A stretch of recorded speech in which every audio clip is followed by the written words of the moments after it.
হযরত আইয়ুব আলাইহিস সালামের সবরের ঘটনা কোরআনে কারীম তুলে ধরেছে। হযরত আইয়ুব 18টি বছর পর্যন্ত রোগের মধ্যে পড়ে আছেন। এত অসুখ করেছে, এত রোগ, শরীর পচে গিয়েছে, গায়ে পোকা ধরেছে, দুর্গন্ধ হয়ে গিয়েছে, বিবিরা চলে গিয়েছে, ছেলে মেয়ে পাড়ার লোকেরা দূর দূর করে তাড়িয়ে দিয়েছে। এবার জঙ্গলের ভিতরে গিয়ে আশ্রয় নিয়েছেন।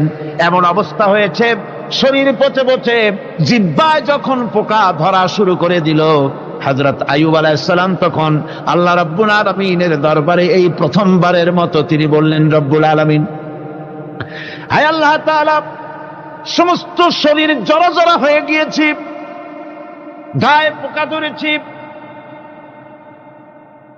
আমি কোনো কথা বলি নাই, আমি খামোশ থেকে জিকির আজগার করতেছিলাম।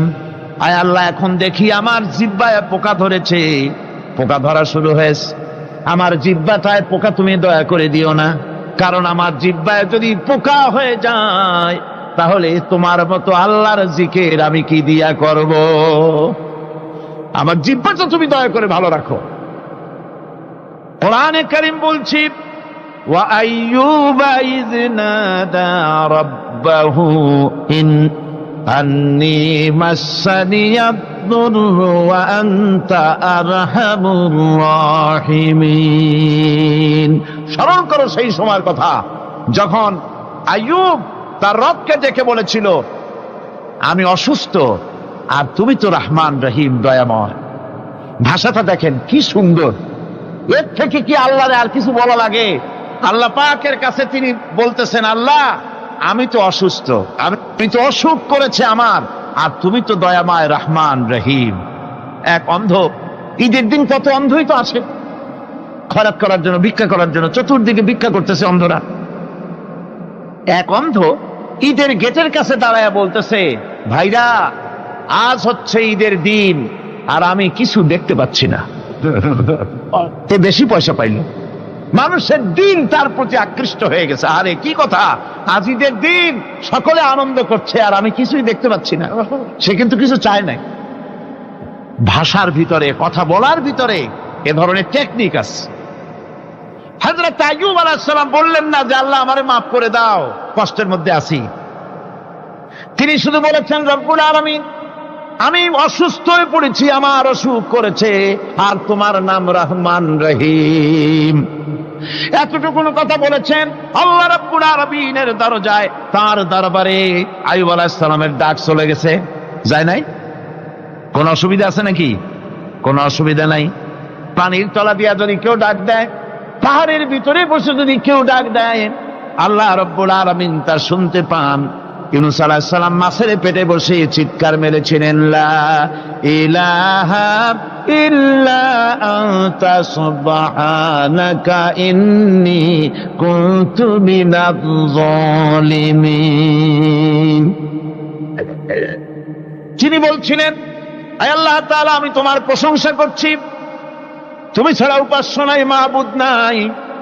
আমি তোমার পবিত্রতা ঘোষণা করছি, আমি তো জালিমদের অন্তর্ভুক্ত হয়ে গেছি। বাস এতটুকুন কথাই বলেছেন। আল্লাহ পাক বলছেন, ইউনূসের ডাক তো কেউ শোনে নাই, পানির মধ্যে কেউ শোনে নাই, জমিনের কেউ শোনে নাই, মহাশূন্যের কেউ শোনে নাই, কিন্তু মাছের পেটের ভেতরে থেকে, গভীর অতল দরিয়ার তলদেশ থেকে মাছের পেটের ভিতরে বসে আমার ইউনূস যে ডাক দিল, ওই ডাক আমি আরশের মালিক আমি শুনতে পেয়েছি, আর সঙ্গে সঙ্গে জবাব দিয়েছি। ফাস্তাজাবনা লাহু ওয়া নাজ্জাইনাহু মিনাল গাম্মি ওয়া কাযালিকা নুজিল মুমিনিন। ডাকের সাড়া দিলাম, বিপদ দিয়া বাঁচায় দিলাম।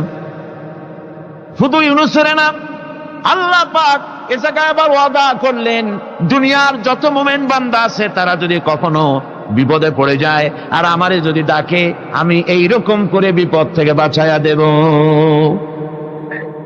আইয়ুব আলাইহিস সালাম যখন আল্লাহ রাব্বুল আলামিনের কাছে ফরিয়াদ করলেন, আল্লাহ পাক তখন বলছেন, কোরআনে কারীম বলছে, ফাস্তাজাবনা লাহু فكشفنا ما به من ضر وآتيناه أهله ومثلهم معهم رحمة من عندنا وذكرى للعابدين।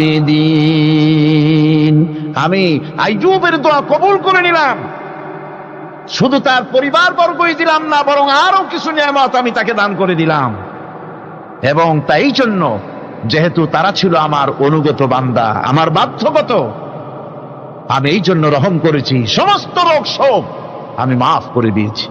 আমাদের সামান্য একটু জ্বর হয়, যদি 2-3 দিন জ্বর হয়েছে, জ্বর ছাড়ে না, বলে যে এত ভালো ভালো কাজ করি তারপর আমার এত জ্বর হওয়া লাগে, অমুকরা এত পাপ করে, তা তো কিছুই হয় না। খালি আল্লাহ আমার এই চোখে দেখলো, আমার বউর অসুখ, আমার অসুমুড়ি ছাড়ি না। ভাইরা, আপনি ঠিক পান না যে কি গুনাহ আপনি করেন। কোরআনে কারীম বলছি, وما أصابكم من مصيبة فبما كسبت أيديكم ويعفو عن كثير। যত বিপদ তোমাদের উপর আছে সব 2 হাতের কামাই করা। আর আমি তো অনেকগুলো ক্ষমা করে দেই। তোমরা যত পাপ করো, আকাম করো, সবগুলির শাস্তি যদি দুনিয়ায় দিতাম, শ্বাস করার সময় পেতে না। অসুখ হলেই অধৈর্য হয়ে যেও না, ধৈর্য ধরো।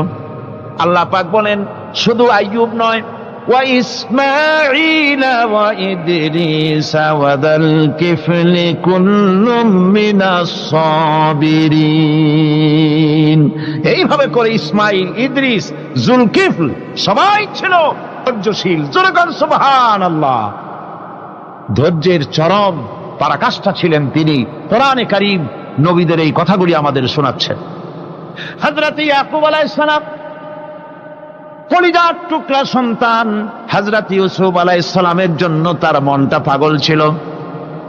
এত সুন্দর করে আল্লাহ তারে বানাইছিলেন, এত তিনি ছিলেন সৌন্দর্যের পিরামিড, যারে দেখলে চোখ ফিরানো যায় না। এমন সুন্দর সুপুরুষ, যারে দেখি সেই যুগের সুন্দরী যুবতী মেয়েরা রূপের মোহে পড়ে নিজেদের আঙ্গুলগুলি কেটে ফেলে দিয়েছিল। রূপের মোহে এমন অবশ হয়ে গেছে, আঙ্গুল কেটেছে, হাত কেটেছে, টের পায় নাই। আবার ভুল বুঝবেন না, দুনিয়ার সেরা সুন্দর পুরুষ ইউসুফ আলাইহিস সালাম, তা কিন্তু রাসূলের চাইতে বেশি নয়।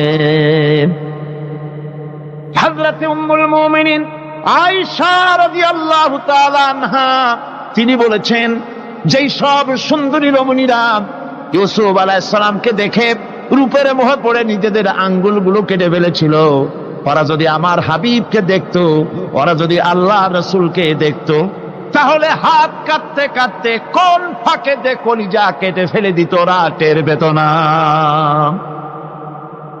আবার বন্ধুগণ, হযরত আইয়ুব আলাইহিস সালাম সন্তানের মায়া, অন্যান্য ভাইরা হিংসায় পড়ে গেল, তারা নিয়ে তাকে কুয়ায় ফেলে দিল। সেখান থেকে তারা একটা ছাগল বা কোনো পশু জবাহ করে তার রক্ত মাখাইয়া জামায়ানে হাজির করে দিল। হযরত ইয়াকুব আলাইহিস সালামের সামনে যে তারে নিয়ে খেলা করতে গিয়েছিলাম, আমরা খেলায় লিপ্ত ছিলাম, বাগে খাইয়া ফেলাইছে। এগুলি কি গপ্প? এগুলি কি কোরআন? আল্লাহ পাক শোনাচ্ছেন, বিশ্ববাসীকে শোনাইছেন। সূরা ইউসুফের চাইতে এত সুন্দর উপাখ্যান গোটা পৃথিবীতে আর নাই। সুবহানাল্লাহ। অনেকে ইউসুফ জুলাইখার কেসা খুব মজা করে পড়ে, ফুর্তি করে, প্রেমের গল্প পড়ে। এটা কোনো প্রেমের গল্প নয়। ইউসুফ আলাইহিস সালাম, জুলাইখা ইউসুফ আলাইহিস সালামের জন্য কাঁদতে কাঁদতে চোখ কানা হয়ে গেছে। এরপর ইউসুফ আলাইহিস সালাম জুলাইখারে পাওয়ার জন্য পাগল হয়ে গেছে। নাউজুবিল্লাহ, এটা হয়নি কখনো। তিনি আল্লাহর পয়গম্বর, আর আল্লাহ কেমনে তারে বাঁচিয়েছেন? যখন জুলাইখা ঘরের ভিতরে সুন্দর করে যৌন উন্মাদনামূলক চিত্র অঙ্কিত করে ঘরের মধ্যে আটকায় দিয়েছে, তালা লাগায় দিয়েছে, আর নিজে যৌন উদ্দীপক কাপড় চোপড় পরেছে না পরার মতোই। সে যুগের সুন্দরী মেয়ে জুলাইখা। তার কুপ্রবৃত্তিকে চরিতার্থ করার জন্য আহ্বান করা হয়েছে। হযরত ইউসুফ আলাইহিস সালাম লক্ষ্য করে দেখলেন এমন জায়গা, এখান থেকে পালাবার তো পথ নাই, দরজা বন্ধ করে দিয়েছে। তিনি শুধু তখন কেবলমাত্র আল্লাহ রব্বুল আলামিনকে ভয় করলেন। আল্লাহকে ভয় করে আল্লাহর নাম নিয়ে যখন তালাবদ্ধ দরজার দিকে দৌড় দিয়েছেন, আল্লাহ রব্বুল আলামিন আপন কুদরতে তালাগুলি খুলে দরজা তার জন্য উন্মুক্ত করে দিলেন। ইউসুফ আলাইহিস সালামকে ফালাই দিয়ে এভাবে করে কাপড় এনে দিল তার সামনে, রক্তমাখা কাপড় পেয়ে হযরতে ইয়াকুব আলাইহিস সালাম সন্তানদের মুখে কাহিনী শুনে তিনি কি বললেন? কোরআনে কারীম তা কোট করেছে, তিনি চিক দিলেন না, ফাল দিলেন না, ফিট হয়ে পড়লেন না। তিনি বললেন, কলিজার টুকরা সন্তান তার মরার খবর শুনেছেন। তিনি বললেন কি? ফাসাবরুন জামিলুন ওয়াল্লাহুল মুস্তাআনু আলা মা তাসিফুন। আমি উত্তম সবর অবলম্বন করব।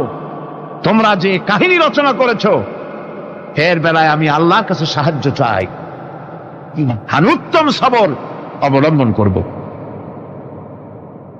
আমার ভাইয়েরা, 11 ভাই মনে করেছিল ইউসুফ আলাইহিস সালামকে মরণ কুয়ায় ফালাই দিছি, তারা তো ঠিক পায় নাই এটা মরণ কুয়া না, এটা হচ্ছে একটা সুড়ঙ্গ, যাকে ইংরেজিতে বলে টানেল। এটা এমন একটা সুড়ঙ্গ, ওরা মনে করেছে মরণ কুয়া, কিন্তু আল্লাহ রাব্বুল আলামিন এই কুয়াতে এমন বানালেন, ওরা একদিকে ফালাই দিল মরণ কুয়ায়, এ কুয়ার আর এক মুখ দিয়া আল্লাহ রাব্বুল আলামিন ইউসুফ আলাইহিস সালামকে নিয়ে মিশরের সিংহাসনে বসায়া দিলেন। এটা মরণ কুয়া নয়, এটা রাজ সিংহাসনে বসার সুড়ঙ্গ পথ। ইউসুফ আলাইহিস সালাম আজ প্রেসিডেন্ট, সুবহানাল্লাহ, প্রেসিডেন্ট হয়ে বসে আছেন। ওদিকে কেনানে অভাব লেগে গেছে, সেখানকার মানুষেরা সাহায্য নিতে এসেছে, ওই 11 ভাইও আসছে। হযরত ইউসুফ আলাইহিস সালাম দেখেই চিনে ফেলেছে, ওরা কিন্তু তখনও ঠিক পায় নাই। হযরত ইউসুফ আলাইহিস সালাম চিনে ফেলেছেন, এখন কি করা উচিত? সবগুলাকে ঠ্যাং উপরের দিকে উঠাইয়া তারপরে সমানে ধোলাই দেওয়াইতেও স্বাভাবিক ছিল, আমাদের মতো মানুষ হইলে, ঠিক কিনা? ঠিক তো বলবেনি, অভ্যাস তো এটাই। হযরত ইউসুফ আলাইহিস সালাম তাদের সামনে পরিচয় দিলেন। তারা যখন বুঝতে পারল, লজ্জায় তাদের মাথা হেট হয়ে গেল। হযরত তার এক তো লজ্জা, আর 2 নম্বরের ভয়, জান নিয়া কেনানে কেউ ফিরে যাইতে পারবো না। এখন অবস্থা হয়েছে যে জীবনই যায় নাকি এখানে। হযরত ইউসুফ আলাইহিস সালাম ভাইদের এই করুণ দুরবস্থা বুঝতে পারলেন, বুঝে চরম ধৈর্য ধরে তিনি কি বললেন? তিনি বললেন, লা তাসরিবা আলাইকুমুল ইয়াউম। ও ভাইরা, তোমাদের বিরুদ্ধে আমার কোনো পাপ নাই, দুঃখ নাই, বিদ্বেষ নাই, হিংসা নাই, আল্লাহর রাস্তে মাফ করে দিলাম। আল্লাহু আকবার, সুবহানাল্লাহ। এর নাম পয়গম্বর। এর নাম কি? পয়গম্বর। কিসের লেনিন, কিসের মার্কস? জওয়ানেরা, ভুল পথে মানুষ চলেছিল, আলহামদুলিল্লাহ আল্লাহ এগুলোরে ডাস্টবিনে ফালাই দিছে। কারণ আলহামদুলিল্লাহ, আলহামদুলিল্লাহ। পয়গম্বর কারে বলে? কারে বলে পয়গম্বর? কি চরিত্র! রাসূল করিম সাল্লাল্লাহু আলাইহি ওয়াসাল্লাম তাকে একজন সাহাবী বলছিলেন, হুজুর বলছেন এই কামটা করলা না কেন? সাহাবী বললেন, হুজুর আপনি যদি চোখের ইশারায় বলতেন মুখ দিয়ে না কইয়া, তাও তো আমি কামটা করে ফেলতাম, আমি তো বুঝি নাই। হুজুর বললেন, চোখের ঠারে ঠরে কাজ করা নবুয়তের শান নয়। আল ওয়াদুহু ওয়াস সারাহা, নবীরা যা করেন তা ডাইরেক্ট, কোনো বক্রতা নাই, স্পষ্ট কথা। আমার ভাইরা, হযরত ইউসুফ আলাইহিস সালাম বিনিয়ামিনকে কাছে নিয়ে পরিচয় দিলেন তার ভাইদের সামনে। কোরআনে কারীম বলছে, ক্বালা আনা ইউসুফ ওয়া হাদা আখি قد من الله علينا إنه من يتقي ويصبر فإن الله لا يضيع أجر المحسنين। আমি ইউসুফ আর এই হচ্ছে আমার ভাই। আল্লাহ আমাদের উপর ইহসান করেছেন। প্রকৃতপক্ষে যারা আল্লাহকে ভয় করে এবং সবর এখতিয়ার করে, আল্লাহ এভাবে তাদেরকে তাদের আমলকে নিষ্ফল হতে দেন না। আমার এই জামাটা নিয়ে যাও। হযরত ইয়াকুব আলাইহিস সালাম কলিজার টুকরা সন্তান ইউসুফ আলাইহিস সালামের বিরহ যন্ত্রণায় ছেলেকে কতদিন দেখে না, কাঁদতে কাঁদতে চোখ দুটো অন্ধ হয়ে গেছে। মিশর থেকে কেনানের দিকে জামা রওনা হয়েছে। কোথায় মিশর, কোথায় কেনান? জামা যখন রওনা হয়ে গেছে, হযরত ইয়াকুব বলতেছেন, আমি যেন আমার ইউসুফের গন্ধ নাকে পেতেছি। জামা চলে এলো, চোখের উপরে রাখলেন, আল্লাহ রাব্বুল আলামিন তাকে চক্ষুষ্মান বানায়া দিলেন। ভাইরা আমার, পয়গম্বরেরা সবর করে গোটা দুনিয়ার মানুষের সামনে দৃষ্টান্ত সেট করেছেন সবর কারে কর। আমার ভাইরা, হযরত ইব্রাহিম আলাইহিস সালামের কথা আল্লাহ পাক কোরআনে কারিমে বলছেন সবর কারে কয়। দেখো, শেখো সবর কারে কয়। আল্লাহ পাক বললেন, ইব্রাহিম, তোমার বিবি আর তোমার নবজাতক এই সন্তানকে রেখে আসো মক্কা নগরীতে। তিনি চলে গেলেন। সেখানে ঘর নাই, বাড়ি নাই, কিচ্ছু নাই, চতুর্দিকে ধুধু বালু আর মরুভূমি। হযরতে হাজরা বলছেন, ইব্রাহিম, সামান্য পানি আর খাবার দিয়া আমার সন্তান শুদ্ধ এখানে রেখে যেতেছো, আমি কি অপরাধ করেছি? কোনো জবাব নাই। দুইবার তিনবার বলার পরে হাজরা বলছেন, ইব্রাহিম গো, তবে কি আমার আল্লাহর হুকুম মতো আমারে রেখে যাচ্ছ নাকি? হযরত ইব্রাহিম আকাশের দিকে আঙ্গুল উঁচু করলেন। কথা বলবেন, বাক শক্তি বেরোচ্ছে না। 80 বছর বয়সের সময় একটা বাচ্চা আল্লাহ তারে দিছেন। আর এমন বাচ্চা, পয়গম্বরের ছেলে, কি সুন্দর চেহারা, মরুভূমির উপরে ফালাই দিয়ে রওনা হয়ে যাচ্ছেন। মুখ দিয়া কথা সরছে না, আকাশের দিকে দেখালেন। হযরত হাজরা বুঝতে পারলেন। হযরত হাজরা বলেন, ইব্রাহিম, কোনো চিন্তা নাই, নিশ্চিন্ত মনে বাড়ি ফিরে যাও। আমি আমার আল্লাহর উপরে এতটা ভরসা করি, আল্লাহর হুকুমে যদি আমার এখানে রেখে যেয়ে থাকো, আল্লাহ পাক আমাকে আর আমার কলিজার টুকরা ইসমাইলকে পানিতে আর খাবারে মারবেন না, অবশ্যই তিনি ব্যবস্থা করবেন। ব্যবস্থা হয়ে গেল। হযরত ইসমাইল বড় হয়ে গেলেন। আল্লাহ পাক অর্ডার করলেন, জবাহ করো ছেলেকে। হযরত ইব্রাহিম আলাইহিস সালাম যখন জবাহের প্রস্তাব করলেন, হযরত ইসমাইল তা আপত্তি করতেন, বাবাজি, আমার মায়ের আর আমাকে বাচ্চা অবস্থায় ফেলে গেলেন, খাবার দেন নাই, পড়ার দেন নাই, বছরের পর বছর আমাদের এখানে কাটলো, দেখতেও আসেন নাই, আজ আসছেন জবাহ দিতে। এটা কেমন কথা? কি ধরনের বাপ আপনি? এরকম বলছে নাকি? এরকম বলছে? হযরত ইব্রাহিম আলাইহিস সালাম প্রস্তাবটা কিভাবে পারলেন? আল্লাহ পাক কোরআনে কারিমে দৃষ্টান্ত রেখে দিয়েছেন। আল্লাহ পাক বলছেন, হযরত ইব্রাহিম ছেলেকে বললেন, ইয়া বুনাইয়া, হে আমার কলিজার টুকরা লাডলা, হে আমার কলিজার টুকরা সন্তান, ইন্নী আরা ফিল মানাম আন্নী আযবাহুক, আমি স্বপ্নে দেখছি আমি যেন তোমাকে জবাহ করতেছি। ফানজুর মাযা তারা, তোমার রায় কি বলো? আমি তো স্বপ্নে দেখছি যে আমি তোমার জবাহ করতেছি, এখন তোমার রায় কি, তোমার মত কি? হযরত ইসমাঈল আলাইহিস সালাম শুনিয়া দিলেন দৌড়, নাকি? না, হযরত ইসমাঈল আলাইহিস সালাম ধৈর্যের প্রতীক। তিনি কি কথা বললেন? তার মুখের কথা কোরআন শরীফে আল্লাহ পাক উঠায় দিলেন।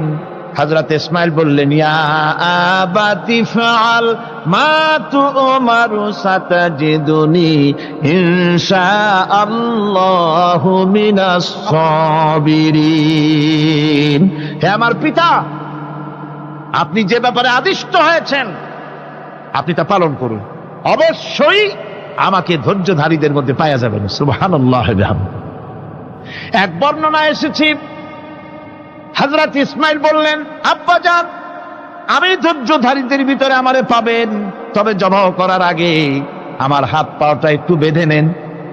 কারণ জবাহের যন্ত্রণায় আপনার গায়ে যদি আমার হাত পাও লেগে যায় তো বেয়াদবি হয়ে যেতে পারে। আর আমি মরে আমার জবা হয়ে যাওয়ার পর আমার রক্ত মাখা জামাটা নিয়া আমার মা হাজেরারে দিবেন, কারণ তাকে মা বলবার মতো আর তো কেউ নাই।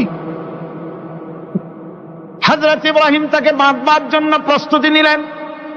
হযরত ইসমাইল বলছেন, আব্বাজান বাঁধবেন না, বাঁধার প্রয়োজন নাই। বলে কেন? একবার বাঁধতে বললে আবার তুমি নিষেধ করছো কেন? ছেলে বলছেন, আব্বাজান বাঁধবো না এই জন্যে, হয়তো কিয়ামতেই প্রশ্ন উঠতে পারে যে আল্লাহর হুকুমে রাজি ছিল না বলে হাত পা বাঁধা জবাহ করছে। আমি এই সুযোগ দিব না, আপনি জবাহ করেন, আমি এতটুকু নড়াচড়া করব না। ধৈর্যের চরম প্রতীক হযরতে ইসমাইল আলাইহিস সালাম দেখাই দিয়েছেন ধৈর্য কারে কয়। আমার বন্ধুগণ, এই পৃথিবীর সবচাইতে ধৈর্যের বড় প্রতীক হতেছেন ইমামুল মুরসালিন, আশরাফুল আম্বিয়া, সাইয়্যিদুল মুরসালিন জনাবে মুহাম্মাদুর রাসূলুল্লাহ সাল্লাল্লাহু আলাইহি ওয়াসাল্লাম। আমার বন্ধুগণ, সবচাইতে বড় ধৈর্যের প্রতীক তিনি। কাউকে একটা গালি দেন নাই জীবনে, কাউকে ঠাট্টা করেন নাই, কাউকে মারেন নাই, কারো মনে দুঃখ দেন নাই। তিনি দুঃখ পেয়েছেন, তিনি কাউকে দুঃখ দেন নাই। তিনি কষ্ট পেয়েছেন, কাউকে কষ্ট দেন নাই। আমার ভাইয়েরা, তায়েফের ময়দান, আমার নিজের চোখে তায়েফে যেদিন আমি তায়েফ দেখলাম, আমি তায়েফে ঢুকেছি, জীবনে কোনোদিন যাই নাই। রমজান মোবারকে আমি সেখানে গেলাম, আমাকে বসার জন্য তারা নিয়ে যাবে। আমি বললাম আগে বসবো না, আমারে আগে নিয়ে যাও, আমার নবীকে কোন জায়গায় ওরা মেরেছিল সে জায়গাটা দেখাও। তাইফের সেই গলিতে যখন আমি গিয়েছি, দুই দিকে পাহাড় দাঁড়ানো, তাইফের লোক আমার সাথে ছিল, তারা বলল এই জায়গাটা প্রথম যেখানে চতুর্দিক থেকে নবীজিকে পাথর মারছিল আর আল্লাহর নবী বেহুশ হয়ে পড়ে গিয়েছিলেন। 3টা দিন না খাওয়া, হযরতে খাদিজা নাই, আবু তালিব নাই, মক্কায় জায়গা নাই পা রাখার। নবীজি 3টা দিন ঘুরলেন। নেতারা বলল, তুমি যদি নবী হবে তো এতিম হলে কেন? আল্লাহ নবী বানাবার জন্য কি একটা ধনী মানুষ পায় নাই? তোমার মতো এতিম আর গরিবের নবী বানাইলো কেন? আল্লাহ নবী 3 দিন পর যখন দেখলেন কেউ দাওয়াত শোনে না, কেউ মানে না, কেউ গ্রহণ করে না, তখন তিনি নেতাদের অনুরোধ করলেন, ঠিক আছে দাওয়াত তো কবুল করলে না, তবে একটা কাজ করো, অন্তত আমি যে তায়েফে আসছিলাম এই খবরটা মক্কায় দিও না, ওরা আরো অত্যাচার বাড়ায় দেবে। এই কাফিরগুলি খবর তো মক্কায় পাঠালো, আর সমস্ত যুবকদেরকে লেলিয়ে দিল। যুবকেরা চতুর্দিকে দাঁড়াইছে, রাসূলকে পাথর মারা শুরু করে দিল। আমি যখন রেল লাইনের থেকে হাঁটি, যখন রেল লাইন কোনো সময় দেখি, রেলের পাথরগুলি, রেল লাইনের পাথরগুলি দেখলেই আমার মাথায় যেন কেন তাইফের কথা বলে এসে যায়। আরে মানুষের গায়ে পাথর মারলে কি অবস্থার সৃষ্টি হয়! পাথর নূরের শরীর, রহমতের শরীর, কিটি কিটি রক্ত ঝরছে। নবীজিকে জোর করে উঠাইয়া জবরদস্তি করে হাঁটার জন্য তারা ধাক্কা মারতেছে। আবার কিছুদিন গিয়ে নবীজি আবার বেহুশ হয়ে পড়েছেন, এইখান থেকে আবার উঠাইছে, আবার ধাক্কা মারতেছে। 3 নম্বরের আর একটা জায়গা আছে যেখানে ভাঙ্গা একটা মসজিদ। তাইফের লোকেরা আমাকে বলল, এই জায়গাটা হলো শেষ জায়গা যেখানে রাসূলে কারীম 3য়বারের মতো বেহুশ হয়েছিলেন, এখানেই হুজুরের রক্ত ঝরেছে বেশি। 2 রাকাত নামাজ পড়লাম, সিজদায় পড়ে এমন কান্না কাঁদলাম আল্লাহর কাছে। নবীজি যখন হুঁশ এসেছে, হযরতে জিবরাইল বলেন, ইয়া রাসূলুল্লাহ, আপনার এই কষ্ট দেখে ফেরেশতারা কাঁদতেছে, আপনি অনুমতি দিয়ে দেন এই 2 পাহাড়কে মিলাইয়া সমস্ত তায়েফবাসী কাফেরগুলি মাটির সাথে মিশাইয়া দেই। নবীজি বললেন, জিবরাইল, আমি যদি হুকুম করি আর আমার হুকুম মতো যদি এই কাম করো, একটা কাফেরও যদি না বাঁচে তাহলে কার মুখে পৌঁছাবো লা ইলাহা ইল্লাল্লাহু মুহাম্মাদুর রাসূলুল্লাহ। আমার ভাইরা, হুজুর সাল্লাল্লাহু আলাইহি ওয়াসাল্লাম উঠে বসলেন। এমন সময় হযরতে যায়েদ শরীরের রক্তগুলি মুছে দিতেছেন। রাসূল সাল্লাল্লাহু আলাইহি ওয়াসাল্লাম বসে দুইখানা হাত উত্তোলন করলেন। নবীজির চোখ থেকে পানি গড়ায় পড়তেছে। আরে কেউ নাই, আল্লাহ ছাড়া কেউ নাই সাহায্য করার। নবীজি হাত তুলে মোনাজাত করতেছেন, চোখ দিয়া পানি পড়ে দাড়ি ভিজে পড়তেছে, গায়ে দিয়া রক্ত ঝরতেছে। নবীজি কি দোয়াটা করলেন? বদদোয়া করলেন না, গজব দিতে বললেন না। নবীজি দোয়া করলেন, রব্বুল আলামিন, এই তায়েফের লোকেরা আজকে আমার সাথে যে ব্যবহারটা করেছে, ওরা বোঝে নাই যে আমি তোমার নবী, ওরা বোঝে নাই যে আমি তোমার রাসূল, না বুঝে আমার উপরে যে অত্যাচারটা করলো, আল্লাহ তুমি এই জন্য রাগ করে এই তায়েফে তুমি গজব দিও না। আল্লাহ পাক পরবর্তী সময় হুজুরকে স্মরণ করাই দিলেন, ওয়া মা আরসালনাকা ইল্লা রাহমাতাল লিল আলামিন। ও নবী, আপনি হচ্ছেন আমার সমস্ত সৃষ্টি জগতের জন্য, আপনি আমার রহমত, আমার গোটা বিশ্বের জন্য আপনার, আমার সৃষ্টি জগতের জন্য আপনি আমার করুণা। একটা লোক রাসূলের এই কষ্ট দেখে বাগান থেকে এক গ্লাস আঙ্গুরের শরবত এনে হাজির করেছে। এত কষ্টের পর 3 দিনের না খাওয়া আঙ্গুরের একটা শরবত পাইয়া হুজুর খুব খুশি হলেন। শরবত গ্লাস পান করে হুজুর বলছেন, তোমার নাম না আত্তাস? তিনি বলছেন, হ্যাঁ হুজুর, আমার নাম আত্তাস। তোমার বাড়ি না ইউনূস আলাইহিস সালামের গ্রামে? বলে, হ্যাঁ আমার বাড়ি সেই গ্রামে। তা আপনি কি করে জানলেন আমার নাম আত্তাস আর আমার বাড়ি ইউনূস আলাইহিস সালামের গ্রামে? আপনি জানলেন কি করে? হুজুর বললেন, আমি নবী, হযরত ইউনূস নবী, একজন নবীর খবর আর একজন নবীর কাছে থাকে। রাসূল করিম সাল্লাল্লাহু আলাইহি ওয়াসাল্লাম সবর ইখতিয়ার করেছিলেন, ধৈর্য অবলম্বন করেছিলেন, আর আল্লাহ পাক তাকে নির্দেশ করেছেন, সবর করো। ওয়াত্তাবি' মা ইউহা ইলাইকা ওয়াসবির হাত্তা ইয়াহকুমাল্লাহ। তুমি কেবল সেই জিনিসের অনুসরণ করো যা আমি তোমার প্রতি অবতীর্ণ করেছি।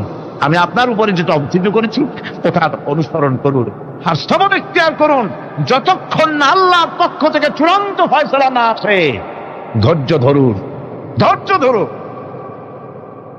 আমার ভাইরা, কাফেরদের নির্যাতনের মোকাবেলায় আল্লাহ পাক তার হাবিবকে সান্ত্বনা দিয়েছেন। যখন কাফেররা নির্যাতন করতেছে, হারে হযরতে বেলাল নির্যাতিত, হযরতে সুমাইয়া নির্যাতিতা, হযরতে খাব্বাব, হযরতে হুবায়ব, হযরতে আম্মার রিদওয়ানুল্লাহ তাআলা আলাইহিম আজমাইন, এত মার হতেছে।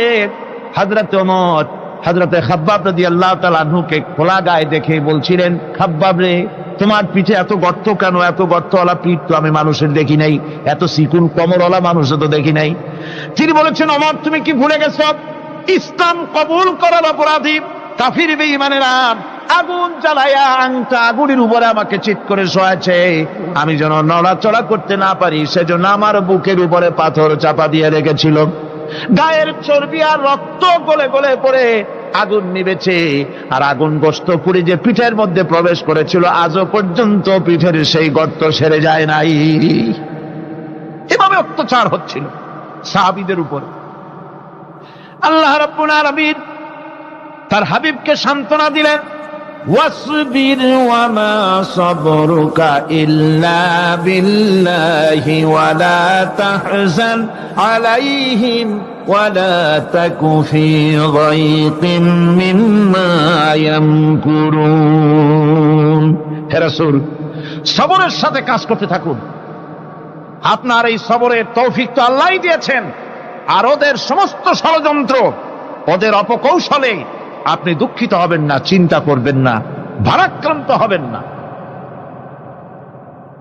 আপনি নিশ্চিত থাকুন। ওয়াসবির লিহুকমি রাব্বিকা ফাইন্নাকা বিআয়ুনিনা। হে নবী, আপনার রবের চূড়ান্ত ফয়সালা আসা পর্যন্ত ধৈর্য ধারণ করুন। আপনি তো আমার চোখের সামনে। সুবহানাল্লাহ, সুবহানাল্লাহ।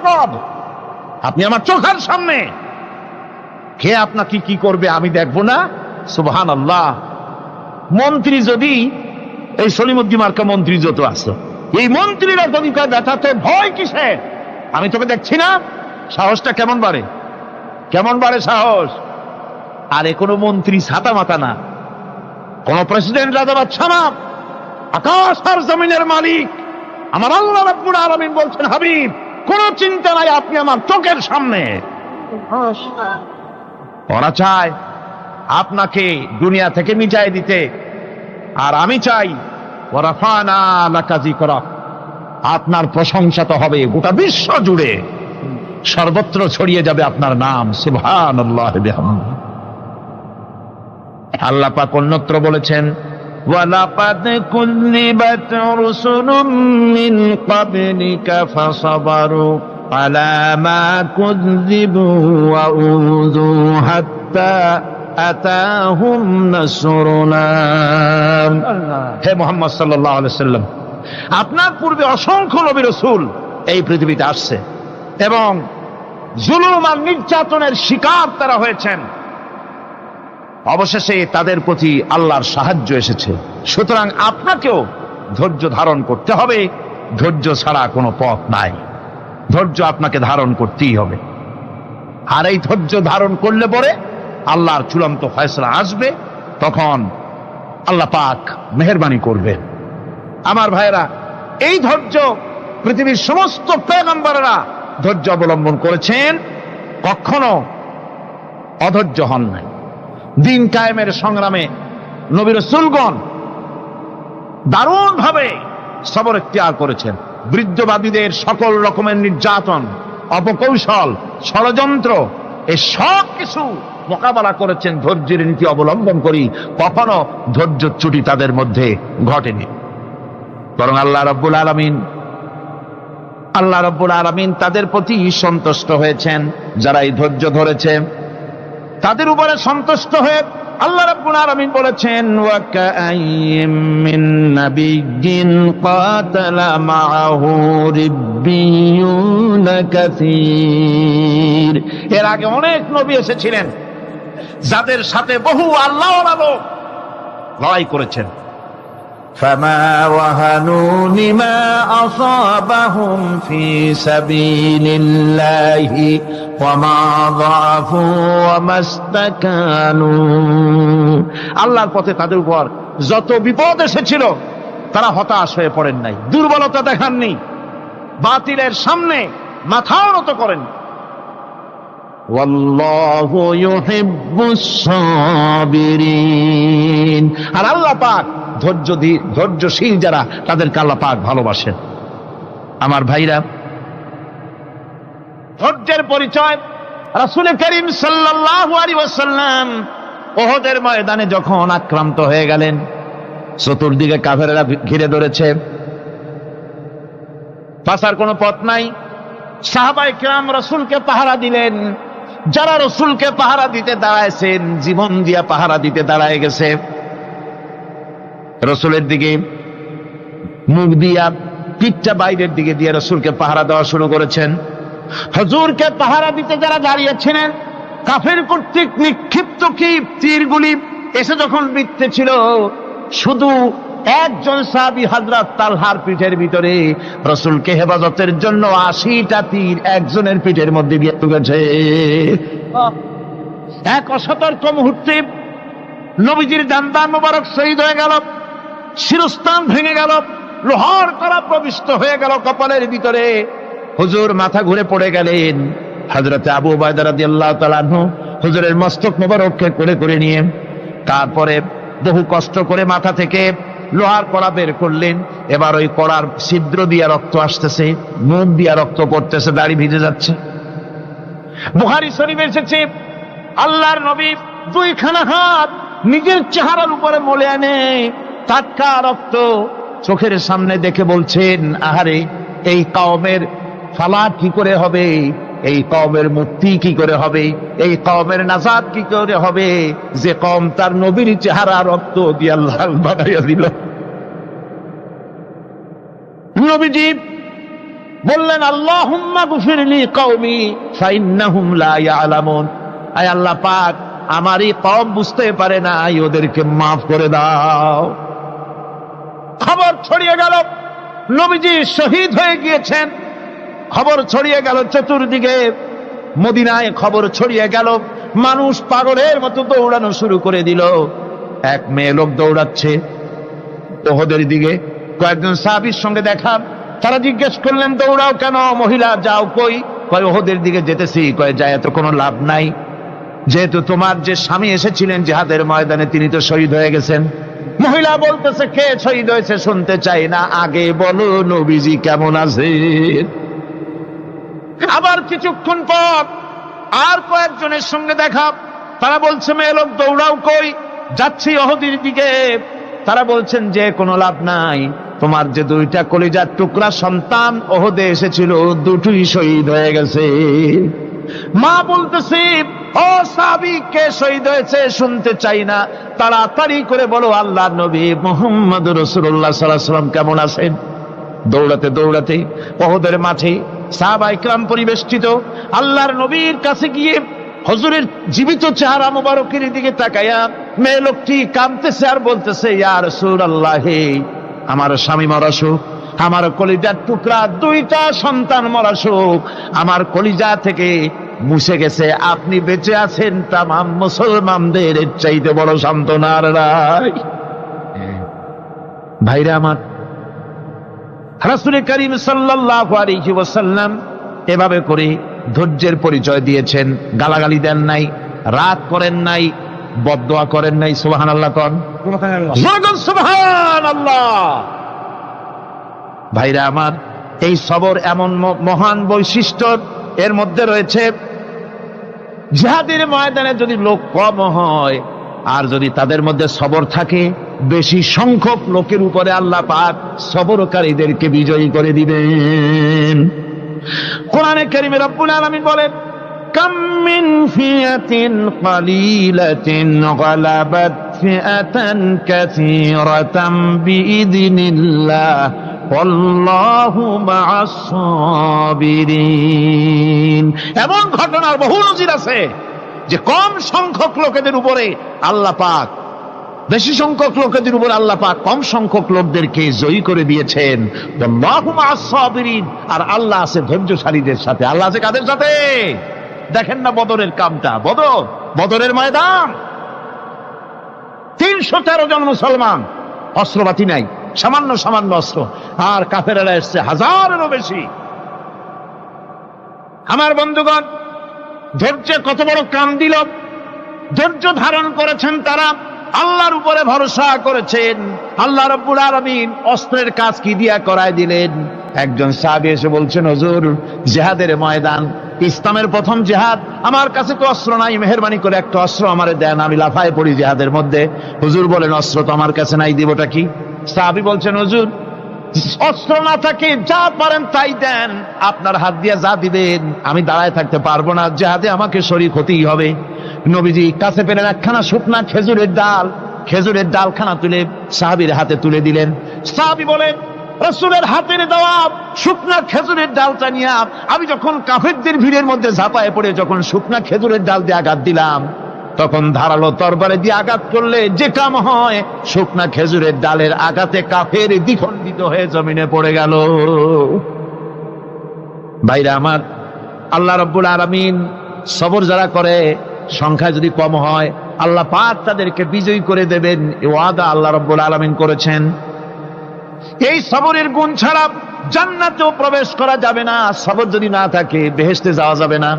ভালো করে মনে রাখেন, আল্লাহ পাক বলছেন, আম্মা হাসিবতুম আন তাদখুলুল জান্নাতা ওয়া লাম্মা ইয়া'লামিল্লাহুল্লাযীনা জাহাদু মিনকুম ওয়া ইয়া'লামাস সাবিরিন। তোমরা কি মনে করেছো এমনি বেহেশতে চলে যাবা? এটা কি মামু বাড়ির আবদার নাকি? এমনি বেহেশতে চলে যাবা? অথচ আল্লাহ রাব্বুল আলামিন এখনো দেখেন নেননি যে তোমাদের মধ্যে কারা জিহাদ করতে প্রস্তুত, কারা তোমাদের মধ্যে জিহাদ করে জান দেওয়ার জন্য প্রস্তুত, আর কারা ধৈর্যধারী, এটা তো আল্লাহ এখনো দেখে নেন নাই। সুতরাং হক এবং বাতিলের সংগ্রামে লিপ্ত হতে হবে। আল্লাহ দেখতে চান কারা জীবন দিতে চায়। সুতরাং ইসলামী আন্দোলনে যারা শরীক হবে তাদের বিপদ এবং মুসিবত দিয়ে আল্লাহ রাব্বুল আলামিন তাদের সাহসিকতা এবং ধৈর্যের পরীক্ষা নিবেন। কোরআনে কারীম বলছেন, وَلَنَبْلُوَنَّكُمْ حَتَّى نَعْلَمَ الْمُجَاهِدِينَ مِنكُمْ وَالصَّابِرِينَ وَنَبْلُوَ أَخْبَارَكُمْ। অবশ্যই আমি তোমাদেরকে পরীক্ষার সম্মুখীন করব, আর তোমাদের মধ্যে সত্যিকার মুজাহিদ দৃঢ়তা অবলম্বনকারী কারা আমি তা দেখব। এটা যেন আমি দেখে নিতে পারি, সেই জন্য আমি বিপদ এবং মুসিবতের মধ্যে তোমাদের ফেলবো। ধৈর্যধারীদের উপরে আমার রহমত অবশ্যই থাকবে।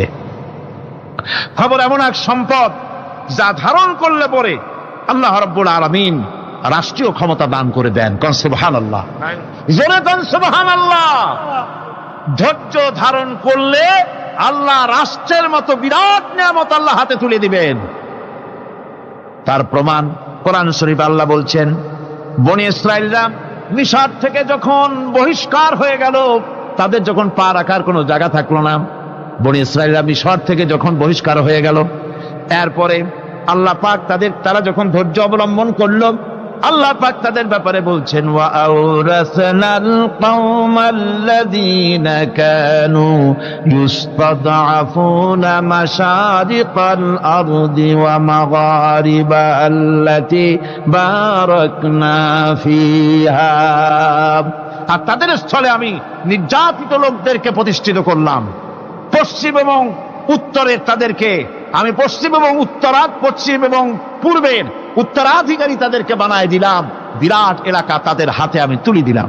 ওয়া তাম্মাত কালিমাতু রাব্বিকাল হুসনা আলা বানি ইসরাঈলা বিমা সাবারু।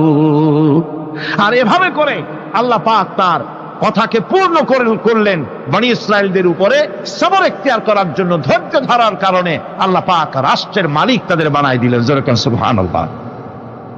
সবর যদি করা হয়, তো যুদ্ধ যদি বাদে, যদি জিহাদ শুরু হয়ে যায়, আল্লাহ পাক বলেছেন ফেরেশতা দিয়ে সাহায্য করবে। যদি সবর থাকে, তোমাদের সবর থাকলে আল্লাহ কি দিয়ে সাহায্য করবেন? ফেরেশতা। কোরআনে কারীম বলছে, বালা ইন তাসবিরু ওয়া তাত্তাকু ওয়া ইয়াতুকুম মিন ফাওরিহিম হাদা ইউমদিদুকুম রাব্বুকুম বিখামসাতি আলাফিন মিনাল মালাইকাতি মুসাউমিন।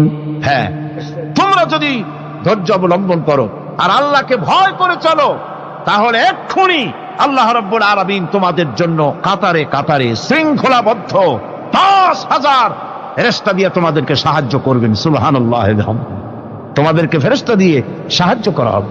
তোমরা যদি সবর এখতিয়ার করো, তাহলে সংখ্যা যদি কম হও, বেশি সংখ্যার উপরে জয়ী করে দেব।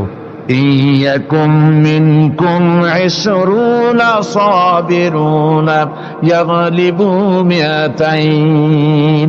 যদি তোমাদের ভিতরে ধৈর্যশীল 20 জন হয়, আমি 200 কাফেরের বিরুদ্ধে তোমাদেরকে জয়ী করে দেব। সুবহানাল্লাহ। তোমরা যদি হও ধৈর্যশীল 20 জন, 200 কাফেরের উপরে তোমরা জয়যুক্ত হয়ে যাবে। আর বিপদ আর মুসিবতে যারা ধৈর্য ধরে, তাদের জন্য আল্লাহর পক্ষ থেকে সুসংবাদ। সুসংবাদ কাদের জন্য? ধৈর্যধারীদের জন্য। কোরআনে কারীম বলছে, ওয়াবাশশিরিস সাবিরিনাল্লাযীনা ইযা আসাবাতহুম মুসিবাতুন ক্বালু ইন্না লিল্লাহি ওয়া ইন্না ইলাইহি রাজিউন। সুসংবাদ সেই সব ধৈর্যশালীদের জন্য যারা নাকি বিপদ এবং মুসিবতে আসলে যারা বলে, কি বলে? পড়েন আমার সাথে, ইন্না লিল্লাহি ওয়া ইন্না ইলাইহি রাজিউন। এটা শুধু আমাদের লোকেরা কেউ মরলে পড়ে, এটা শুধু মরার সময় নয়, বরং যে কোনো বিপদ আর মুসিবত এলে মোমেন বান্দা যারা, তারা কি পড়বে? ইন্না লিল্লাহি ওয়া ইন্না ইলাইহি রাজিউন। নিশ্চয়ই আমরা আল্লাহর জন্য এবং আমাদের সকলকেই আল্লাহর কাছে ফিরে যেতে হবে, প্রত্যাবর্তিত হতে হবে। সবরকারীদের জন্য রয়েছে জান্নাতের সুউচ্চ সম্মানের জায়গা। জান্নাতীদের জান্নাতে সবচেয়ে সম্মানজনক জায়গা আল্লাহ রাব্বুল আলামিন ধৈর্যশালীদেরকে দান করবেন। কোরআনে কারীম বলছে, উলাইকা ইউজসাউনাল গুরফাতা বিমা সাবারু ওয়া ইউলাক্কাউনা ফিহা তাহিয়াতাও ওয়া সালামা। এরা হলো সেই সব লোক যাদেরকে প্রদান করা হবে বেহেশতের সুউচ্চ মঞ্জিল, কারণ তারা সবর ইখতিয়ার করেছিল, তারা সবর করছিল, এই জন্য বেহেশতের সবচাইতে ভালো জায়গা তাদের দেওয়া হবে। কোন আলহামদুলিল্লাহ, জোরে কোন আলহামদুলিল্লাহ। এবং জান্নাতে সবরকারীদেরকে সম্বর্ধনা দেওয়া হবে, সম্বর্ধনা দেওয়া হবে। খালিদিনা ফিহা হাসনাত মুস্তাকাররাও ওয়া মুকামা। চিরদিন তারা জান্নাতের ভেতরে বসবাস করবে এবং কতই না সুন্দর, কতই না উত্তম জায়গা সবরকারীদের জন্য আল্লাহ বেহেশতের মধ্যে রেখে যাবেন। জান্নাতে প্রবেশ করার সাথে সাথে চতুর্দিক থেকে ফেরেশতারা ছুটে আসবে সবরকারীদের জন্য। ওয়াল মালাইকাতু ইয়াদখুলুনা আলাইহিম মিন কুল্লি বাব। চতুর্দিক থেকে ফেরেশতারা তাদেরকে ইস্তেকবাল করবে, কি বলবে? সালামুন আলাইকুম বিমা সাবারতুম ফানি'মা উকবাদ-দার। তোমাদের প্রতি শান্তি বর্ষিত হোক, কারণ তোমরা পৃথিবীতে সবর অবলম্বন করেছিল। কতই না উত্তম জায়গা, কতই না সুন্দর জায়গা আল্লাহ রাব্বুল আলামিন সবরের বিনিময় তোমাদেরকে দান করেছেন। সুতরাং এই সবর হচ্ছে মুসলমানদের জন্য সবচেয়ে বড় নিয়ামত। আজ আমার তো মনে হয় পৃথিবীতে মুসলমানরাই সবচেয়ে বেসবর। ট্রেনে যাবে বসা নিয়ে বেসবর, টিকিট নিয়ে বেসবর, বাসের মধ্যে বেসবর, বাজারে যাবে বেসবর, স্কুলে যাবে বেসবর, যেখানে যান সব জায়গায় আমরা বেশি অধৈর্য, ঠিক কিনা কর? সামান্য সামান্য জিনিস নিয়ে ঝগড়া করা, মারামারি করা, এই হচ্ছে আমাদের ট্র্যাডিশন।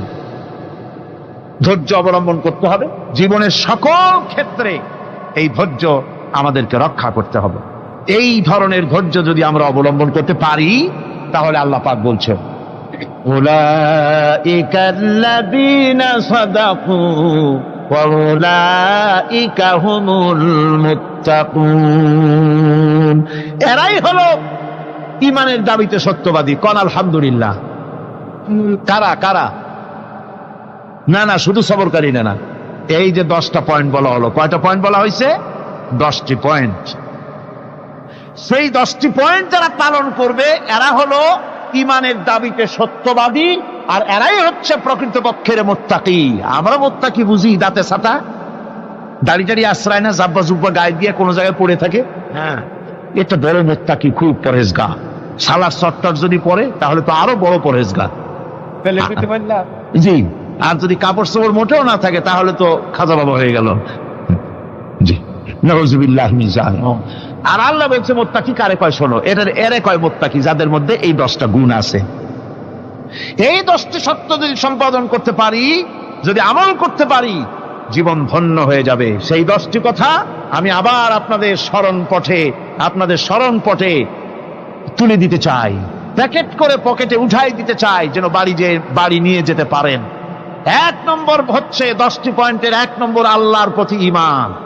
1 নম্বরে আল্লাহর প্রতি ঈমান, 2 নম্বরে পরকালের প্রতি ঈমান, 3 নম্বরে ফেরেশতাদের উপর ঈমান, 4র্থ নম্বরে কিতাবের প্রতি ঈমান, 5ম নম্বরে নবীদের প্রতি ঈমান, 6ষ্ঠ নম্বরে সহায় সম্বলহীন নিকটবর্তী আত্মীয়, ইয়েতিম, মিসকিন, প্রবাসী, মুসাফির, সাহায্য প্রার্থী, এদেরকে মুক্ত করার জন্য এদেরকে সাহায্য প্রদান করা, 7 নম্বরে নামাজ প্রতিষ্ঠা করা, 8 নম্বরে যাকাত আদায় করা, 9 নম্বরে ওয়াদা পালন করা, 10 নম্বরে সবর এখতিয়ার করা। কয়টা হইল? এই 10টি কাজ যদি আমরা পালন করতে পারি, বিপদে মুসিবতে ধৈর্য ধারণ করতে পারি, যত মুসিবত আসুক, আসলে এগুলি কিছু না। মুসিবত আল্লাহ টেস্ট করবেন, মুসিবত দিয়া আল্লাহ টেস্ট করেন। দেখা যায় যে ওদের শক্তি খুব বেশি, চোখে আপনি দেখতে পারেন, কিন্তু আল্লাহ বলছেন ইন্না কায়দা শায়তানে কানা দাঈফা। বাতিলরা হলো শয়তান। বাতিলরা কি? আর ওদের চক্রান্ত আসলেই দুর্বল। এদের চক্রান্ত আসলে কি? দুর্বল। কাজেই এগুলিকে ভয় করা যাবে না। বিপদে মুসিবতে ধৈর্য ধারণ করে যদি অগ্রসর হওয়া যায় তো আল্লাহ রাব্বুল আলামিন এই 10টি পয়েন্ট যদি আমল করা যায়, দুনিয়ার শান্তি পাবো, আখিরাতেও শান্তি পাবো। যত মুসিবত আসুক, বিপদ আসুক, ধৈর্যের সাথে মোকাবেলা করতে হবে। ধৈর্যের অর্থ কি? আমি আগেই বলেছি, ধৈর্যের অর্থ হচ্ছে অবিচলতা, দৃঢ়তা, বরদাস্ত করা, সহিষ্ণুতা, ধীরতা, স্থিরতা। ধৈর্যের অর্থ এটা নয় একজন একটা থাপ্পড় মারলো আর আপনি বলবেন যে বাবা ব্যথা পাইছো নাকি, তাহলে আরো একখান থাপ্পড় দিয়া দাঁত আমার সবগুলো ভালায় না। এর নাম ধৈর্য নয়। ধৈর্য হচ্ছে পরিস্থিতির মোকাবেলা করতে হবে সাহসিকতার সাথে, এর নাম হচ্ছে ধৈর্য। ওই যে আমি একটা দৃষ্টান্ত দিয়ে থাকি, এক সাপ একবার মুরিদ হয়েছিল এক পীর সাহেবের কাছে। পীর বলছিলেন যে আমি তো এইসব সাপ টাপ মুরিদ বানাই না। কয় না হুজুর, আমারে বানান। তারপরে মুরিদ বানায় কিছু অজিফাতারে শিখাই দিল আর বললো খবরদার কাউকে দংশন করবে না। ঠিক আছে, সে যায়া জিজ্ঞাসা শুরু করে দিয়েছে। এর মধ্যে জমিনে রাখাল আসছে, ধান কাটছে, ধানগুলো নিবি কি করে, দড়ি দাড়ি পাচ্ছে না। তো কি করা যায়, বানবে কি দিয়া? সন্ধ্যার পরে অন্ধকারে দেখে যে দড়ি একটা পড়ে আছে। ও যে কি দড়ি তা তো ওরা বোঝে না। ওইটারে নিয়ে ধানরে ফেসাইয়া লেজ দিয়ার মাথা দিয়ে এরকম করে বাসেটারে দিয়ে বাঁধছে। সাপ তখন বলতেছে, হায় হায় রে, কেবল যে মুরিদ হইছি তা না হলে তুই ঠিক পাইছি যে আমি কি ধরনের দড়ি। এরপরে নিয়ে বাড়ি নিয়ে ভালাই দেশে ডরে খুলে সাপটার ঘাড় গেছে মস্কিয়া। বহুত কষ্ট করে হুজুরের বাড়ি গিয়ে হাজির। কয় যে হুজুর কি একখান জিকের শিখাইলেন, আমার তো ঘাটটার মস্কে শেষ। আশ্চর্য কথা, কত মানুষ মুরিদ হইলো, কত কিছু মুরিদ হইলো, কারো তো জিকের করলে ঘাড় মস্কে যাবে কেন? এটা কেমন কথা? কয় হুজুর ঘটনাই। আরে বেটা ঘটনা এইটা, তুই কি করছিলি? কয় যে আপনি যে নিষেধ করছেন দংশন করতে, আমি তো দংশন করতে পারিনি। আরে বেটা, দংশন করতে নিষেধ করছিলাম, ফোঁস করতে তো নিষেধ করি নাই। তোরে যখন দড়ি মনে করে হাত দিছিল, ফোঁস করে উঠতি, ওই রাখা লাভ দিয়া বন আর পার হইয়া দিল্লি চলে যেত। কাজী ধৈর্যের মানে চিত হয়ে পড়ে না। ধৈর্য মানে অবিচলতা, দৃঢ়তা নিয়ে শক্তি সঞ্চয় করে আল্লাহর উপরে ভরসা করে বাতিলের বিরুদ্ধে ঝাঁপিয়ে পড়তে হবে, বাতিল উৎখাত হতে বাধ্য হবে। অনাটনে, বিপদে মুসিবতে আর হক আর বাতিলের সংঘর্ষ চলাকালীন ধৈর্য ধারণ করা, এটা হলো সবচাইতে একটা বড় কোয়ালিটি। কোরআনে কারিমে সবর শব্দটি সবচাইতে বেশি ব্যবহার করা হয়েছে। সর্বাধিক ব্যবহৃত শব্দ কোনটি? সবর। সবর আরবি একটি মৌলিক শব্দ, এমন একটি মৌলিক শব্দ যার তাৎপর্য অন্য কোনো ভাষা দিয়া খবরটা বললে যেমন বোঝানো যায়, অন্য কোনো ভাষা দিয়া এটার অর্থ করে এটার হক আদায় করা সম্ভব না। আর এই সবর কোরআনে কারিমে বিভিন্ন জায়গায় বিভিন্ন অর্থে ব্যবহার হয়েছে। যেমন সবর শব্দের অর্থ হচ্ছে অবিচলতা, বাংলায় যা বোঝানো যায়। সবর শব্দের অর্থ হচ্ছে অবিচলতা, দৃঢ়তা, সহিষ্ণুতা, মন মেজাজের সমতা, ধীরতা, স্থিরতা, কষ্ট সহিষ্ণুতা, বরদাস্ত করা। এগুলি এই সবরের এই শব্দ, এই অর্থগুলি কোরআনে কারিমের বিভিন্ন জায়গায় বিভিন্ন রকম এটাকে ব্যবহার করা হয়েছে। সবর একটি মৌলিক মানবীয় গুণ। এই গুণ যার মধ্যে আছে সে তার নৈতিকতার শীর্ষে পৌঁছে যেতে পারে। আর এই গুণটি যার মধ্যে অভাব, এই সবর যার ভিতরে নাই, সে মানুষের পর্যায়ে পড়ে না। যত অসুবিধা, যত কষ্ট, যত রকমের বিপদ মুসিবত, যত রকমের অসুবিধার সৃষ্টি হয়, তার মূলীভূত কারণ হচ্ছে ধৈর্যের অভাব, সবরের অভাব। দুনিয়ার সমস্ত নবী রাসূলগণ সবর অবলম্বন করেছেন। তারা ছিলেন সবরের মূর্ত প্রতীক। সবর কাকে বলে দুনিয়াবাসীকে তারা তা দেখিয়ে দিয়েছেন। নিজ নিজ কওমের কাছ থেকে যখন কওমের কাছে নবীরা দাওয়াত দিয়েছেন, ইসলামের দ্বীনের দাওয়াত দিয়েছেন, তখনই সমাজপতিরা, রাষ্ট্রশক্তি তাদের উপরে, নবীদের উপরে ভেঙে পড়েছে, অত্যাচার করেছে। আল্লাহর পয়গম্বরেরা এই সমস্ত অত্যাচারের মোকাবেলায় চরম ধৈর্যের পরিচয় দিয়েছেন। কোরআনে কারিমে উল্লেখ করা হয়েছে অত্যাচারের মোকাবেলায় আম্বিয়ায়ে কেরাম যা বলেছেন সেটা হলো এই, ওয়ামা লানা আল্লা নাতাওয়াক্কাল نتوكل على الله وقد هدانا سبلنا আল্লাহ পাক বলেন, পয়গম্বররা বলেছেন আমরা আল্লাহর উপরে ভরসা করব না তো কার উপরে ভরসা করব? তিনি তো আমাদেরকে সঠিক পথ দেখিয়েছেন, সঠিক রাস্তা আমাদের দেখিয়েছেন, সুতরাং তার উপরেই তো আমরা ভরসা করব। وَلَنَصْبِرَنَّ عَلَى مَا آذَيْتُمُونَا وَعَلَى اللَّهِ فَلْيَتَوَكَّلِ الْمُتَوَكِّلُونَ। তোমরা আমাদের যে সব কষ্ট দাও, পীড়ন দাও, সেজন্য আমরা ধৈর্য অবলম্বন করব। তোমরা আমাদেরকে কষ্ট দিচ্ছ, আমরা ধৈর্য অবলম্বন করব আর ভরসা করব কেবলমাত্র তার উপরে যে আল্লাহ রাব্বুল আলামিন আমাদেরকে নবী করে পাঠিয়েছেন। সেই ভরসা করতে হলে সেই আল্লাহর উপরেই তো ভরসা করা উচিত। আমরা সেই আল্লাহর উপরে ভরসা করে আছি। তোমাদের যত খুশি আমাদের বিরুদ্ধে ষড়যন্ত্র করো, আমাদেরকে অত্যাচার করো। কোরআনে কারিমে হযরত হুদ আলাইহিস সালামের ঘটনা আল্লাহ রাব্বুল আলামিন এভাবে এনেছেন, তামাম এলাকার মানুষ তার বিরুদ্ধে ক্ষিপ্ত হয়ে গিয়েছে। সমাজের লোক, রাষ্ট্রশক্তি হযরত হুদ আলাইহিস সালামের উপর অত্যাচারের পাহাড় ভেঙে দিয়েছে। হযরত হুদ আলাইহিস সালাম একা মানুষ, সমাজের রাষ্ট্রশক্তির এই দুর্বিসন্ধির ষড়যন্ত্রের চ্যালেঞ্জ তিনি গ্রহণ করলেন। আর তিনি বললেন, তিনি যেটা বললেন আল্লাহ পাক কোরআনে তা কোট করে দিলেন। দুনিয়ার সমস্ত ইসলামী আন্দোলনের কর্মীদের জন্য আল্লাহ পাক কোট করে দিলেন, সমস্ত মুমিনদের জন্য তা উল্লেখ করলেন। হুদ আলাইহিস সালাম তিনি জাতিকে বললেন, ফাকিদুনি জামিআন তুম্মা লা তুনদিরুন। তোমাদের যত ক্ষমতা আছে সমস্ত ক্ষমতা নিয়ে আমার বিরুদ্ধে তোমরা ষড়যন্ত্র করো, আর আমাকে এতটুকু অবকাশ দিও না। আমি সেই আল্লাহ রাব্বুল আলামিনের উপরে ভরসা করেছি, যার কুদরতি হাতের ভিতরে আমার জান, আর গোটা পৃথিবীর সমস্ত প্রাণীর জান যার কুদরতি হাতের মধ্যে। যার হাতের ভিতরে গোটা পৃথিবীর সমস্ত জান, সে আল্লাহর উপরে ভরসা করেছি। যা খুশি তোমরা আমার বিরুদ্ধে করতে পারো। সুবহানাল্লাহ। এটার নাম হলো ঈমান, এটার নাম সবর, এটার নাম ধৈর্য। এই ধৈর্য আসে ঈমানে কামেল হলে পরে এবং আল্লাহর উপরে পরিপূর্ণ বিশ্বাস হলে পরে। যদি কারো দিনের মধ্যে কথা বিশ্বাস থাকে যে আমার জন্য আল্লাহর পক্ষ থেকে যদি কোনো বুলেট নির্ধারণ করা থাকে, গোটা বিশ্ব যদি আমাকে পাহারা লাগায়, ওই বুলেট থেকে আমাকে বাঁচাইতে পারবে না। আর আমার জন্য যদি একটা বুলেট আল্লাহ কর্তৃক নির্ধারিত থাকে, তাহলে গোটা পৃথিবীর মানুষ চেষ্টা করেও সেই বুলেট থেকে আমাকে রক্ষা করতে পারবে না। এটার নাম হচ্ছে ঈমান। এই ঈমান যখন মানুষের মধ্যে সৃষ্টি হয়ে যায়, তখন সে বিপ্লবী শক্তিতে পরিণত হয়ে যায়। তার কাছে ভয় বলে কোনো জিনিস থাকে না, যেহেতু সে তো ভরসা করেছে এমন শক্তির কাছে যার চাইতে প্রচন্ড ক্ষমতা আকাশেও কারো নাই, জমিনেও। তিনি কে? জোরে চিল্লায় বলেন, তিনি কে?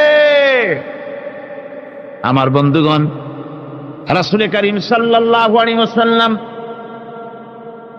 হিজরতের রাতে সৌর পাহাড়ের গাড়ে সৌরের কাছে যখন চলে গেছেন, ফজরে রক্ত হয়ে হয়ে আসতেছে। হযরত আবু বকর রাদিয়াল্লাহু তাআলা আনহু বলছেন, হে আল্লাহর রাসূল, এখন আর অগ্রসর হওয়া ঠিক হবে না, বেলা উঠে গেলে ধরা পড়ে যাব। এখানে গুহা আছে, ভিতরে প্রবেশ করি। হযরত আবু বকর রাসূলের সম্মতি পেয়ে হযরত আবু বকর রাদিয়াল্লাহু তাআলা আনহু বলছেন, ইয়া রাসূলুল্লাহ, পাহাড়িয়া গুহা, সাপ বিচ্ছু থাকতে পারে, আমাকে অনুমতি দেন, আমি আগে ভিতরে ঢুকে সাফ করে আপনাকে ডাকি। ভিতরটা সাফ করে তিনি ডাকলেন। রাসূল করিম ভিতরে ঢুকে বলছেন, আবু বকর, পাহাড় বেয়ে বেয়ে বড্ড কষ্ট হয়েছে, একটু বসো, তোমার উরুর উপরে মাথা রেখে আমি একটু ঘুমাইয়া যাই। আল্লাহর নবী আরাম ফরমাচ্ছিলেন। সকালবেলায় কাফির বেঈমানরা যখন আস্তে আস্তে করে গুহা মুখে পৌঁছে গেছে, পায়ের চিহ্ন এখানে শেষ, তাদের নিশ্চিত ধারণা এর ভিতরে নবীজি আছেন। বলছে বেরিয়ে আসো। একজন বলে নাই, আর একজন বলে আছে। এভাবে তাদের মধ্যে দ্বিমত হয়ে গেল। হযরত আবু বকর বলছেন, ইয়া রাসূলুল্লাহ, আমরা তো ধরা পড়ে গেছি, আমাদের তো আর উপায় নাই।